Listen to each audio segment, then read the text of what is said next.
Mungkin STY bisa sembari latihan, mengatur strategi, taktik, dan macam-macam. Latihan buat STY lah intinya. Ya nggak masalah kalau gitu. Cuma selamat datang di channel Sepak Bola Tarkam. Kita ngobrol bola secara santai dari sisi supporter tentunya. Namun tidak lupa selalu saya doakan kepada pemirsa semua agar selalu sehat dan banyak rezeki. Amin.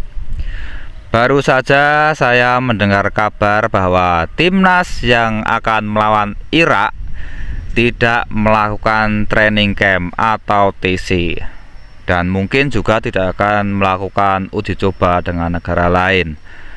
Nah, dari sini banyak bermunculan komentar, ada yang suka, ada yang tidak suka. Ya, saya menghargai perbedaan. Mungkin yang nggak suka karena dianggap bahwa Irak adalah tim yang kuat dan kita butuh persiapan lebih. Kita harus butuh banyak uji coba, butuh banyak pertandingan agar timnas semakin kuat, semakin lebih mengetahui lagi karakter teman-temannya di tim, semakin cair dan macam-macam bla bla bla bla bla. Ya, ada baiknya, ada sisi positifnya juga kalau memang kita mengadakan laga uji coba sebelum bertanding melawan Irak.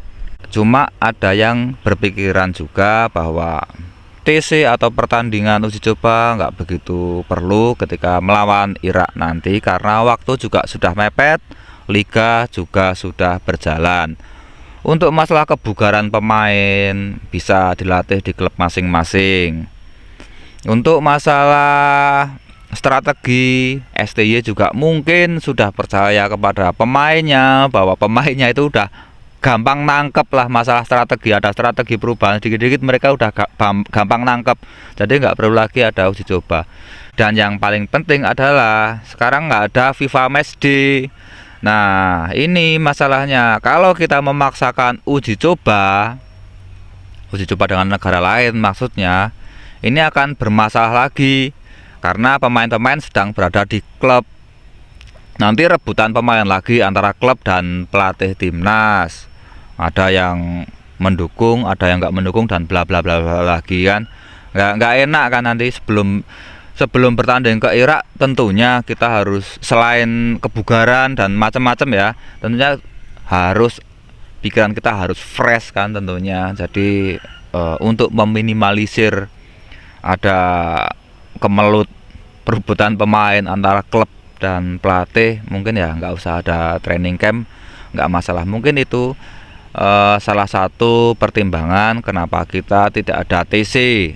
Lagian ketika memaksakan ada TC dan pemain-pemain kita nggak lengkap karena beberapa pemain ada yang ditahan oleh klubnya, kan juga sama aja. Pemain utama banyak yang nggak berangkat, sementara yang berangkat justru malah pemain lain. Formasi yang diturunkan STY nanti di lapangan tentunya akan berbeda.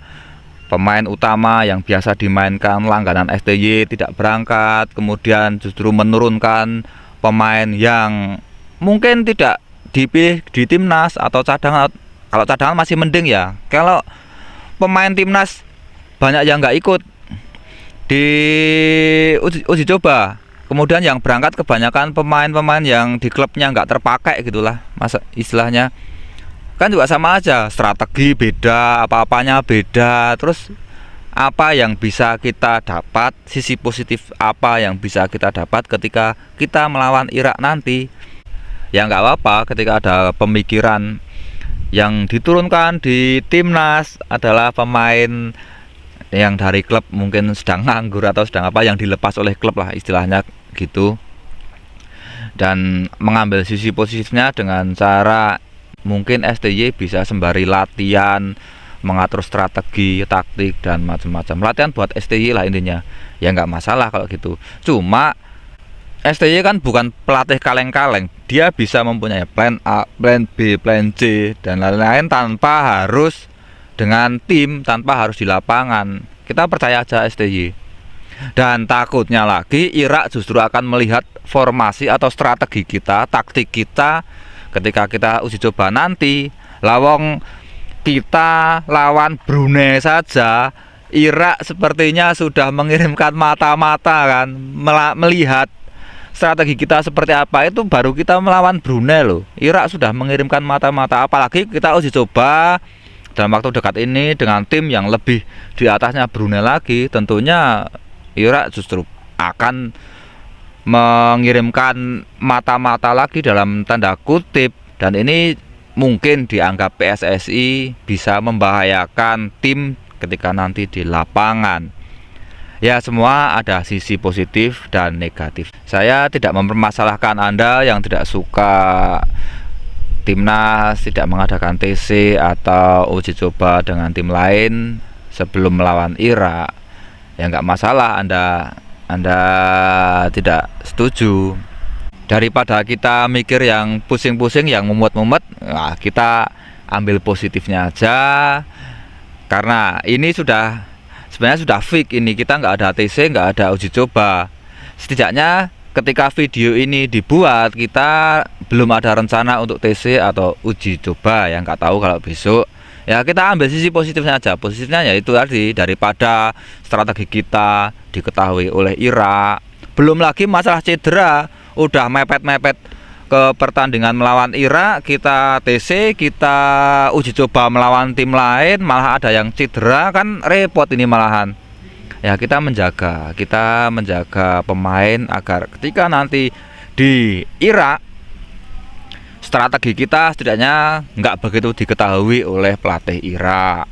Walaupun kemarin kan sudah ada kisi-kisinya kan ketika melawan Brunei, mungkin Irak juga sudah mengantongi berbagai informasi tentang timnas, tapi ya setidaknya kita ada yang disembunyikan lah. Kita masih punya senjata yang disembunyikan yang tidak diketahui Irak.